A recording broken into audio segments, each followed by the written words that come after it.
तो हमारे साथ आज कुछ खास मेहमान जुड़ रहे हैं, तारुफ करा देते हैं खास मेहमानों का। और हमारे साथ प्रमोद मिश्रा साहब हैं, भारतीय जनता पार्टी का पक्ष रखने के लिए बहुत बहुत धन्यवाद आपका। पूजा मिश्रा जी है, समाजवादी पार्टी का पक्ष रखने के लिए बेहद धन्यवाद आपका भी पूजा जी।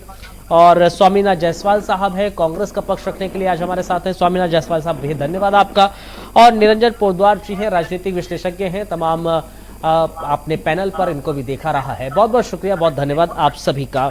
निरंजन पोद्दार जी जरा समझाएं, 2017 से पहले उत्तर प्रदेश में भर्तियां, रोजगार, सरकारी नौकरियां, 2017 के बाद अब तक 7 से 7.5 वर्षों में नौकरियां, सरकारी भर्तियां और पेपर को लेकर क्या आपका आकलन कहता है?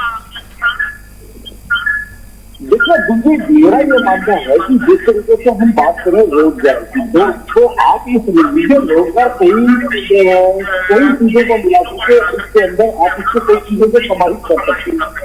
जिसके अंदर एक होता है स्वरोजगार, उसके बाद जो होता है प्राइवेट नौकरी, उसके बाद जो होता है सरकारी नौकरी, और एक हमारे यहाँ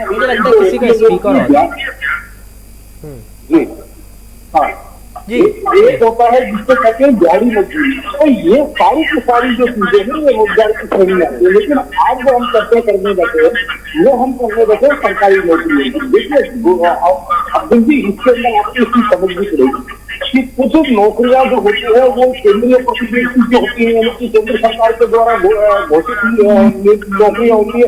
कुछ हमारी जो सेंट्रल फोर्सेस है या अर्धसैनिक बल है या हमारी जो सेना है उसकी नौकरी होती है। उसके बाद में राज्य स्तर की नौकरी और उसके बाद में स्थानीय स्तर की नौकरी।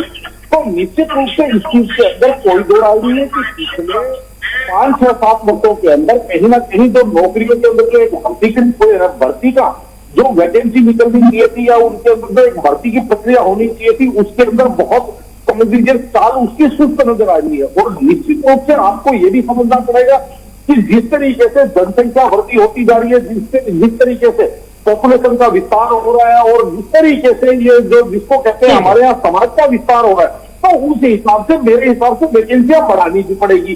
क्योंकि अब पुलिस, अगर बात करूंगा पुलिस की, तो अगर 1 लाख लोगों के ऊपर अगर आपको 5,000 पुलिसमैन चाहिए तो फिर 1.5 लाख लोग होने के बाद में आपको पुलिसमैन की संख्या बढ़ानी पड़ेगी।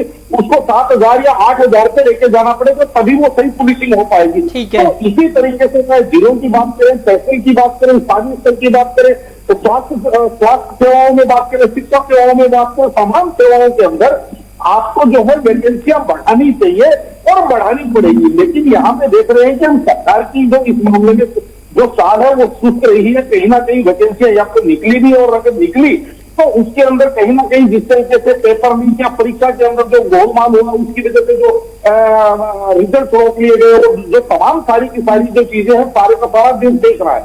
तो निश्चित रूप से देखिए सरकार के ऊपर सवाल तो इन चीजों के उठते हैं। लेकिन यहाँ पे अगर हम सरकार का पक्ष जानने की कोशिश करते हैं, चाहे वो राज्य स्तर के ऊपर बात करें, चाहे हम केंद्र स्तर के ऊपर बात करें, तो अब्दुल जी आपको ये चीज भी देखनी पड़ेगी। सरकार ये सोच रही है कि पहले कि भर्ती से पहले गुणवत्ता यानी कि प्रोडक्टिविटी के ऊपर काम किया जाए। प्रोडक्टिविटी इसको कहते हैं कि जो 10 लोग मिलकर के जो काम बेहतरीन तरीके से कर सकते हैं, अगर उसके लिए ऑलरेडी पहले से 15 लोग रखे हुए हैं, तो कम से कम पहले 15 लोगों की उसकी प्रोडक्टिविटी निकाल कर लाई जाए। तो सरकार का कहीं ना कहीं ये इसके अंदर मनसा है।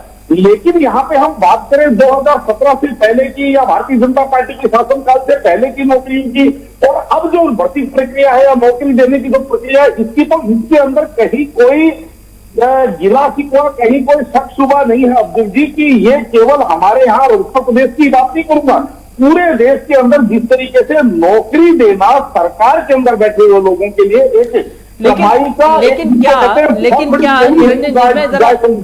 आपकी बात को आगे ले जा रहे हैं निरंजन पोद्दार जी, जिस बात का जिक्र स्वामीनाथ जायसवाल साहब कर रहे हैं और प्रमोद जी कर रहे हैं, क्या आपको क्या लग रहा है, जरा बोलिए। देखिए अब्दुल जी, राजनीतिक लोग हैं, अपनी अपनी बारी की बात करेंगे। स्वामीनाथ जायसवाल जी जो बात कर रहे हैं वो अपने हिसाब से मूल्यांकन कर रहे हैं। लेकिन मेरा ये मानना है कि अगर मैं इनकी बात की बात करूं तो जिस तरीके से ये भारतीय जनता पार्टी की सीटों के हारने की बात कर रहे थे, तो मेरे को ऐसा लगता है कि 326 सीटों के अंदर अगर 227 सीटें कांग्रेस हार गई तो इसका मतलब भारतीय जनता पार्टी को अस्वीकार किया तो कांग्रेस को ज्यादा अस्वीकार किया जनता ने। वो बात मुद्दा नहीं है। मुद्दा यहाँ पे ये एक बात से मैं सहमत हूँ, और वो ये है कि पिछले 10 वर्षों से केंद्र में भारतीय जनता पार्टी की सरकार है, पिछले 7 वर्षों से आप ये समझ लीजिए उत्तर प्रदेश के अंदर भारतीय जनता पार्टी की सरकार है। तो जो सवाल है वो भारतीय जनता पार्टी की सरकार से होना चाहिए, ना कि विपक्ष से होना चाहिए, पहली बात। और दूसरी बात, जब भी हम बात करते हैं तो ये बात भी सही है कि अगर हम उसके लिए बहुत ज्यादा अतीत में जाते हैं तो वो भी मेरे हिसाब से कहीं ना कहीं न्यायोचित नहीं है, क्योंकि ये बात भी इस बात से भी सहमत हूँ कि अगर वहां पे कुछ कमियां थी तभी लोगों ने सरकार बदल करके भारतीय जनता पार्टी के हाथ में सत्ता सौंपी। अब इसकी जवाबदारी भारतीय जनता पार्टी की है, लोगों के ऊपर मरहम लगाने की। हाँ, ये बात जरूर है जो अभी हमारे यहाँ चर्चा चल रही है कि 2017 से पहले क्या होता था, 2017 और अब भर्ती प्रणाली में अब क्या होता है। तो ये होता था नहीं, ये होता है। आप बंगाल में देखिए, पार्थ चटर्जी के पास नोटों का पहाड़ कैसे निकला, शिक्षक भर्ती घोटाले, यानी कि नौकरी दो पैसा लो। आप देखेंगे लालू यादव जी के ऊपर मुकदमा किस चीज का चल रहा है कि नौकरी के बदले जमीन लेने का ऊपर। आप देखेंगे ओम प्रकाश चौटाला हरियाणा के अंदर किस चीज के लिए सजाया जाता है, 5,500 करोड़ रुपए नौकरी को बदले पैसा लेने की, यानी कि घूस को। तो कहने का तात्पर्य ये है कि पूरे देश के अंदर कहीं ना कहीं नौकरी को जो है राजनीतिक पार्टियां अपनी एक आय का स्रोत मानती थी, अपनी एक घूस का स्रोत मानती थी। और निश्चित रूप से नौकरी देना, निश्चित रूप से अगर बिना किसी लाग लपेट के, बिना किसी भाई भतीजावाद के, बिना किसी प्रभाव के अगर आप नौकरी देते हैं, आप अगर योग्यता के आधार पर नौकरी देते हैं तो वहां पर आपको गुणवत्ता भी मिलेगी। वहां पे केवल संख्या ही नहीं होगी कि हमने 30,000 लोगों को दे दी, 10,000 लोगों को दे दी, 5,000 लोगों को दे दी। आज क्या हो रहा है, आज सबसे बड़ा दुर्भाग्य ये है कि जब बात गुणवत्ता की आती है, बात जब प्रोडक्टिविटी की आती है, तो उसके लिए भी विपक्ष उसका समर्थन करता है कि जो नॉन प्रोडक्टिव सिस्टम चल रहा है, यानी कि अभी जिस तरीके से शिक्षकों का जो तकनीकी उपस्थिति का जो एक विधान निकाला था सरकार ने, उसके ऊपर भी अखिलेश जी वहां पे शिक्षकों के साथ खड़े हो गए कि नहीं, इनकी उपस्थिति जो है तकनीकी रूप से दर्ज ना होनी चाहिए। तो इसका मतलब क्या है कि कोई ड्यूटी पे किसी भी टाइम पे आए, यानी कि उसकी गुणवत्ता से कोई मतलब नहीं, केवल उसको। ठीक है, पॉइंट है आपका। मेरे पास अभी वक्त इतना ही इजाजत दे रहा है, माफी के साथ। जी बहुत बहुत धन्यवाद आपका भी, पूजा मिश्रा जी, प्रमोद जी, स्वामीनाथ जायसवाल साहब और निरंजन पोटद्वार जी, आप चारों का बहुत बहुत धन्यवाद, बहुत शुक्रिया इस प्रोग्राम में शिरकत करने के लिए।